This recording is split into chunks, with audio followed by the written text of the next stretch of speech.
আজকে আমরা ক্লাস 10-এর ভৌত বিজ্ঞানের প্রথম অধ্যায়, যেটা হচ্ছে পরিবেশের জন্য ভাবনা, এই চ্যাপ্টার সম্পর্কে প্রথমে যে টপিক রয়েছে সেটা হচ্ছে বায়ুমণ্ডল স্তর বিন্যাস। এই স্তর বিন্যাস সম্পর্কে জানার আগে আমরা আগে এই বায়ুমণ্ডলের এই স্তর বিন্যাসের কি কি পয়েন্ট আছে সেগুলো আগে প্রথমে ভালো করে ব্যাখ্যা করে দিচ্ছি। তারপর এগুলো প্রত্যেকটা টপিক আমি বুঝাবো। প্রথমে কি আছে, এই বায়ুমণ্ডল আসলে কি, এটি কিভাবে সৃষ্টি হয়েছে সেটা বোঝাবো। তারপর ওই বায়ুমণ্ডলের মধ্যে কি কি উপাদান রয়েছে, গ্যাসীয় উপাদান, তার প্রত্যেকটি স্তর সম্পর্কে ধারণা, যেহেতু স্তর বিন্যাস বলেছে এখানে টোটাল 5টা স্তর আছে, ওটা পরে জানাবো। এখন বর্তমানে 5টা স্তর কি হলো, কিভাবে সৃষ্টি হলো, প্রত্যেকটার নাম কি, বৈশিষ্ট্য কি। এই বৈশিষ্ট্যের মধ্যে এখানে প্রধান বৈশিষ্ট্যগুলো আমি লিখে দিয়েছি। প্রথমে একটা স্তরের নাম লিখবো, প্রথম স্তর যেটা থাকবে ওটা, তার উচ্চতা কত, উষ্ণতা কত, উচ্চতার সাথে উষ্ণতার পরিবর্তন কিভাবে হয়, আর বিশেষ নাম, আর এই বিশেষ নামটা হওয়ার কারণটা কি। প্রত্যেকটা স্তরে ওরকম বিশেষ নাম নেই, কিন্তু যেগুলোর আছে তাদের আমি ব্যাখ্যা করে দেবো। তো প্রথমে যেটা সৃষ্টি হচ্ছে সেটা হচ্ছে বায়ুমণ্ডল আসলে কি। বায়ুমণ্ডল হচ্ছে আমাদের যে পৃথিবী রয়েছে, আমি যদি এটাকে আমাদের পৃথিবী মনে করি, আর্থ, ঠিক আছে, এই পৃথিবীর চারপাশে বায়ুর যে আবরণ রয়েছে, এই বায়ুর আবরণটাই হচ্ছে আসলে আমাদের বায়ুমণ্ডল। কিছু একটা বেগ নিয়ে আছে, এটা আমরা যে দূরত্বটা মনে করি, এরকম পৃথিবীর চারিদিকে বেদ নিয়ে বায়ুর একটা বলয় রয়েছে, এই বলয়টাকে বলা হয় বায়ুমণ্ডল। বায়ুমণ্ডল, এই বায়ুমণ্ডলটা আসলে কি করে সৃষ্টি হলো, বা এখানে গ্যাসীয় উপাদানগুলো কি করে আসলো সেটা এখন জানবো। আমাদের এটা জানার জন্য আমাদের আগে পৃথিবী কি করে সৃষ্টি হলো সেটা জানতে হবে। পৃথিবী পৃথিবী আসলে আমরা কি জানি কোথা থেকে সৃষ্টি হয়েছে, আমরা জানি সূর্য থেকে সৃষ্টি হয়েছে। এটাকে যদি সূর্য মনে করি, সূর্যের কিছুটা অংশ সূর্য থেকে অনেক দূরে ছিটকে আসে। সূর্য যেহেতু জ্বলন্ত অগ্নিপিণ্ড হয়, তার ওই অংশ কিছু একটা যদি ছিটকে অনেক দূরে চলে যায়, তো সূর্যের এখানে যত উষ্ণতা থাকবে তার থেকে দূরে তার উষ্ণতা অনেক কম থাকবে। উষ্ণতা যেহেতু কম, এই পৃথিবী ধীরে ধীরে কি হবে, ঠান্ডা হবে। যখন একটা গরম বস্তু ধীরে ধীরে ঠান্ডা হয়, তখন সেখান থেকে কি হয়, ধোঁয়া নির্গত হয়। এবার এখানে ধোঁয়া যে নির্গত হচ্ছে, তার জন্য এর মধ্যে অনেক ধরনের ফাটলের সৃষ্টি হচ্ছে, ঠিক আছে। আমি অত ডিপলি বুঝাবো না এখন। এখান থেকে যে গ্যাসগুলো নির্গত হলো, এই গ্যাসগুলোকে ঘিরে আমাদের বায়ুমণ্ডল সাধারণত সৃষ্টি হয়েছে, ঠিক আছে। তো এই বায়ুমণ্ডল যখন সৃষ্টি হলো, এই বায়ুমণ্ডল সৃষ্টি হওয়ার পর অনেকগুলো স্তরে ভাগ করা হয়েছে। যেমন প্রথম যেটা স্তর রয়েছে সেটা হচ্ছে ট্রোপোস্ফিয়ার।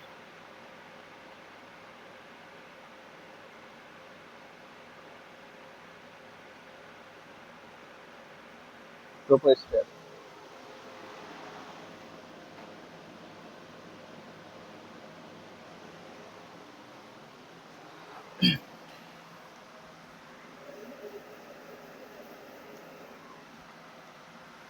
এই ট্রোপোস্ফিয়ারের উচ্চতার জিনিসটা কি। এবার আমরা পৃথিবীর একটা অংশ আঁকি। পৃথিবী যদি এটা হয়, এটা হচ্ছে আমাদের পৃথিবী, আর্থ। পৃথিবীর প্রথম যে স্তরটা রয়েছে, এই প্রথম যে স্তরটা রয়েছে, এই স্তরটাকে বলা হয় ট্রোপোস্ফিয়ার।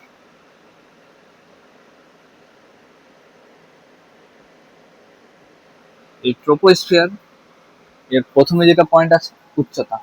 উচ্চতা বলতে ভূপৃষ্ঠ থেকে এর উচ্চতা কত।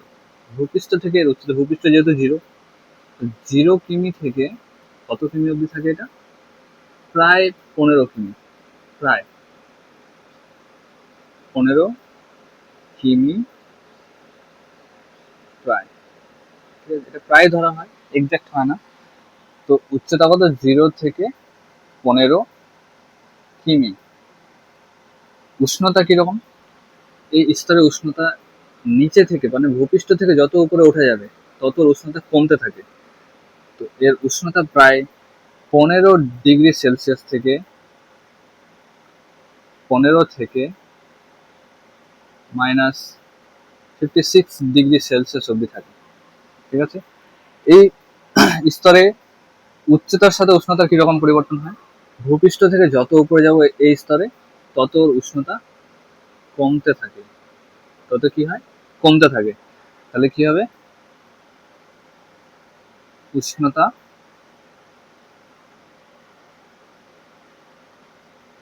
কমতে থাকে। এই স্তরে এবার বিশেষ নামটা কি? এই স্তরের বিশেষ নাম হচ্ছে ক্ষুব্ধ মণ্ডল। ক্ষুব্ধ মণ্ডল। এই ক্ষুব্ধ মণ্ডল জিনিসটা কি করে হলো? যেহেতু পৃথিবীর একদম নিকটে এই স্তর অবস্থিত, এই স্তরের মধ্যে আমাদের ঝড়, বৃষ্টি, মেঘ, কুয়াশা, মানে প্রাকৃতিক যে সকল ঘটনা ঘটে সব এই স্তরের মধ্যেই ঘটে। তাই এই স্তরটাকে বলা হয় ক্ষুব্ধ মণ্ডল। ঠিক আছে, তাহলে এই বিশেষ নাম হওয়ার কারণটা এখানে বলে দেওয়া হলো। তাহলে আমাদের এই টপিকটা শেষ হলো। যে প্রথম স্তরটার নাম কি ছিল? ট্রোপোস্ফিয়ার। এটা 1 নম্বর স্তর। এরপরে আমরা করব 2 নম্বর স্তর। এখন আমরা দেখব বায়ুমণ্ডলের দ্বিতীয় স্তর, যেটা দ্বিতীয় স্তরটার নাম কি? স্ট্র্যাটোস্ফিয়ার। স্ট্র্যাটোস্ফিয়ার স্ট্র্যাটোস্ফিয়ারের উচ্চতা কত আছে? 15 থেকে 50 কিমি। এর আগে স্তরটা আমাদের কি ছিল? ট্রোপোস্ফিয়ার। ট্রোপোস্ফিয়ার উচ্চতা ছিল ভূমি থেকে 15 কিমি উচ্চতা পর্যন্ত। এবার এরপরে আরেকটা স্তর আছে পৃথিবীর বাইরে বায়ুমণ্ডলের মধ্যে, সেটার নাম হচ্ছে স্ট্র্যাটোস্ফিয়ার। স্ট্র্যাটোস্ফিয়ার। এই স্তরের উচ্চতা কত তাহলে দেখলাম? 15 থেকে 50 কিমি। কারণ যেহেতু 15 কিমিতে ট্রোপোস্ফিয়ার শেষ হয়েছে, তার উপরে আছে স্ট্র্যাটোস্ফিয়ার, ওই জন্য তার উচ্চতা 15 কিমি থেকে স্টার্ট হয়েছে। 15 কিমি থেকে প্লাস থেকে প্রায় 50 কিমি প্রায় দেওয়া আছে, এক্সাক্ট ওই কাছাকাছি হয়। এবার উষ্ণতা কত আছে? -56 থেকে 0 ডিগ্রি সেলসিয়াস। তার মানে মাইনাস থেকে 0 ডিগ্রি যাচ্ছে, তার মানে উষ্ণতা কি হচ্ছে? ধীরে ধীরে বৃদ্ধি পাচ্ছে। তাই উষ্ণতার পরিবর্তন কি করে হচ্ছে? ধীরে ধীরে বৃদ্ধি পাচ্ছে। কিন্তু এখানে একটা শর্ট কোশ্চেন আছে। এই ট্রোপোস্ফিয়ার, এটা হচ্ছে ট্রোপোস্ফিয়ার, তারপরে আছে স্ট্র্যাটোস্ফিয়ার। তার মধ্যে যে একটা স্তর রয়েছে বা যে রেখাটা রয়েছে বা যে সীমানাটা রয়েছে, সেটাকে বলবো আমরা ট্রোপোপোজ।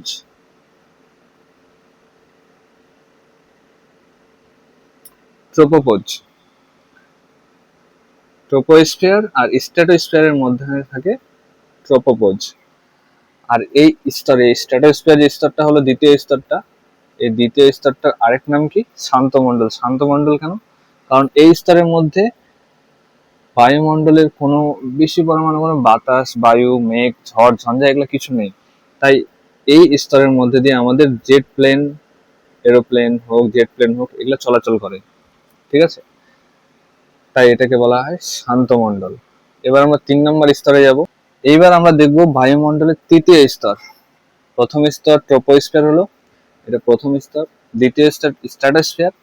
তারপরে যেটা 3 নম্বর স্তর আছে সেটা হচ্ছে মেসোস্ফিয়ার। মেসোস্ফিয়ারের প্রথমে কি দেখবো? উচ্চতাটা কত। স্ট্র্যাটোস্ফিয়ারে আমরা কি দেখেছিলাম? 15 কিমি থেকে এটা গিয়েছিল 50 কিমি অবধি। তাহলে মেসোস্ফিয়ার নিশ্চয়ই 50-এর উপরে স্টার্ট হবে, 50-এর পর।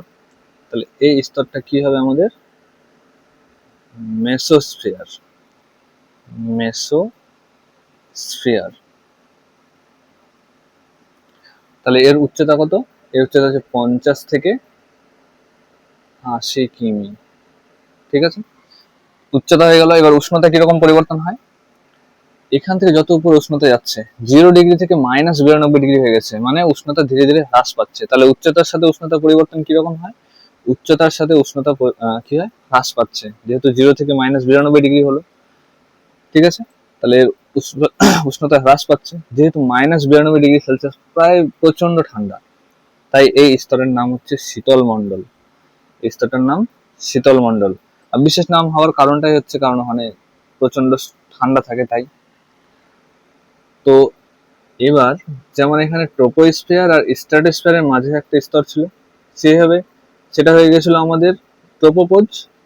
কিন্তু এখানে এই স্ট্র্যাটোস্ফিয়ার আর মেসোস্ফিয়ারের মধ্যবর্তী একটা স্তর আছে, ছোট্ট যে স্তরটা থাকবে সেটাকে আমরা বলবো স্ট্র্যাটোপোজ। স্ট্র্যাটোপোজ। ঠিক আছে, মধ্যবর্তী স্তরগুলো এদের নাম অনুসারেই হয়। এবার আমরা দেখব থার্মোস্ফিয়ার, বায়ুমণ্ডলের চতুর্থ স্তর। তার মানে এটা স্তর হবে মেসোস্ফিয়ারের একটু উপরে, যেটা এটা হলো আমাদের চতুর্থ স্তর। ঠিক আছে, চতুর্থ স্তরটার নাম কি আমাদের? থার্মোস্ফিয়ার।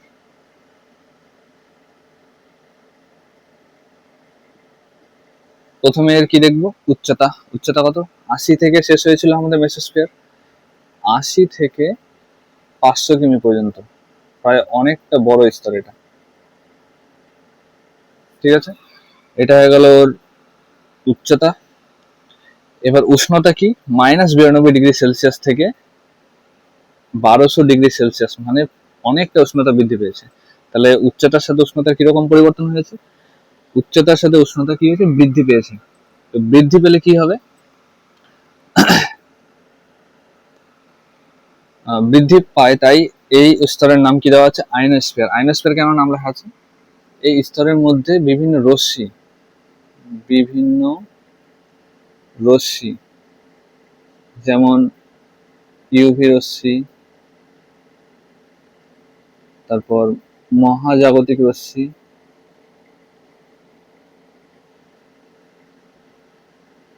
আর বিশেষ করে মেরুজ্যোতি, এগুলো সব এই স্তরের মধ্যে দেখা যায়। আচ্ছা, একটা বিশেষ পয়েন্ট আছে, যেটা হচ্ছে আন্তর্জাতিক মহাকাশ স্টেশন। এই আন্তর্জাতিক মহাকাশ স্টেশন রয়েছে আমাদের এই থার্মোস্ফিয়ারের মধ্যে। এই আমাদের 4 নম্বর স্তর থার্মোস্ফিয়ারের মধ্যে রয়েছে। মেসোস্ফিয়ার আমাদের 3 নম্বর স্তর ছিল। তো এই মেসোস্ফিয়ার আর থার্মোস্ফিয়ারের মধ্যে রয়েছে আমাদের একটা ছোট্ট স্তর, প্রত্যেকটা স্তরের মাঝখানে থাকে। তো এই স্তরটার নাম কি হবে? মেসোপোজ। মেসোপোজ। এই নামগুলো কি করে ঠিক করা হয়েছে? যেমন প্রথমে স্তরটা দেখো, ট্রোপোস্ফিয়ার ছিল, ট্রোপোস্ফিয়ার ঠিক মাঝে যে স্তর থাকবে উপরে সেটা হচ্ছে ট্রোপোপোজ। তবে স্ট্র্যাটোস্ফিয়ার ছিল, স্ট্র্যাটোস্ফিয়ারের উপরে রয়েছে স্ট্র্যাটোপোজ। তার উপরে রয়েছে মেসোস্ফিয়ার, মেসোস্ফিয়ারের উপরে থাকবে তাহলে কি? মেসোপোজ। এইভাবে আমাদের লাস্ট একটা স্তর আছে, সেটা হচ্ছে এক্সো। এবার আমাদের লাস্ট স্তর যেটা এক্সোস্ফিয়ার, যেটা 5 নম্বর স্তর। এই স্তরটা কোথায় থাকবে? এই থার্মোস্ফিয়ারের বাইরে যে লাস্ট স্তর রয়েছে সেটা হচ্ছে আমাদের এক্সোস্ফিয়ার। এটা আমরা এখানে লিখে দিই, এক্সোস্ফিয়ার। এটা হচ্ছে আমাদের 5 নম্বর স্তর। এই স্তরের প্রথম বৈশিষ্ট্য কি? উচ্চতা। লাস্ট 500 কিমি অব্দি ছিল আমাদের হচ্ছে থার্মোস্ফিয়ার। তার উপর থাকবে কি আমাদের থার্মোস্ফিয়ারের উপর এক্সোস্ফিয়ার 500 থেকে কত কিমি? 1500 কিমি প্রায়।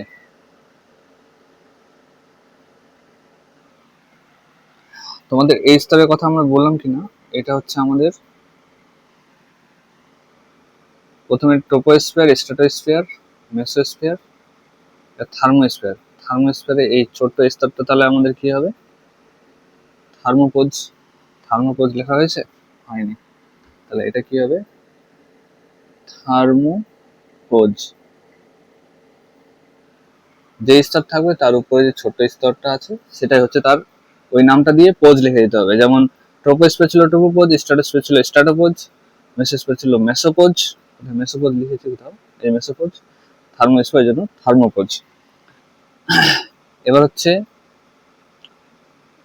এক্সোস্ফিয়ারে আমরা ছিলাম। এর উষ্ণতা কত? 1200 থেকে 1600 ডিগ্রি, মানে এই উষ্ণতা ধীরে ধীরে বৃদ্ধি পাচ্ছে। তাহলে উষ্ণতা কি হয়? উচ্চতার সাথে বৃদ্ধি পায়, এর বিশেষ কোনো নাম নেই। এই স্তরের বৈশিষ্ট্য হচ্ছে এর মধ্যে মহাকাশ স্টেশন রয়েছে। মহাকাশ স্টেশন। থার্মোস্ফিয়ারে ছিল আন্তর্জাতিক মহাকাশ স্টেশন, এটা হচ্ছে কৃত্রিম মহাকাশ স্টেশন। কৃত্রিম মহাকাশ স্টেশন।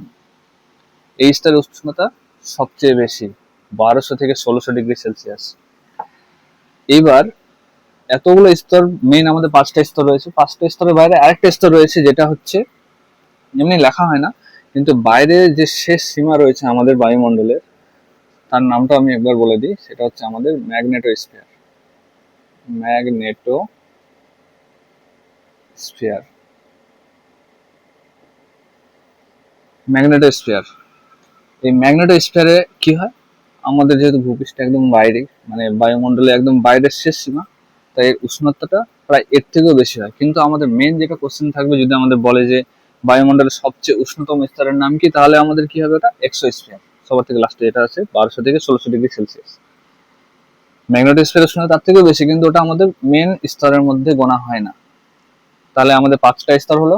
আরেকবার মেন টপিক গুলো বলে দিই। আর একটা শর্টকাট জিনিস আমি বলতে, এই উষ্ণতার পরিবর্তনটা কি করে হচ্ছে। প্রথম স্তর কি ছিল, ট্রোপোস্ফিয়ার। ট্রোপোস্ফিয়ারে উষ্ণতা উচ্চতা যত বাড়ছিল, উষ্ণতা তত কমে। তারপরটাতে উষ্ণতা বাড়ে, তারপরটাতে উষ্ণতা কি হবে, কমে, তারপরটাতে আবার বাড়ে, আর লাস্টে এক্সোস্ফিয়ারে আরো বাড়ে। ঠিক আছে, তাহলে আমাদের উষ্ণতার পরিবর্তন কি করে হচ্ছে, প্রথমটাতে কম, দ্বিতীয়টাতে বাড়ছে, তারপরটাতে কমছে, তারপর বাড়ছে।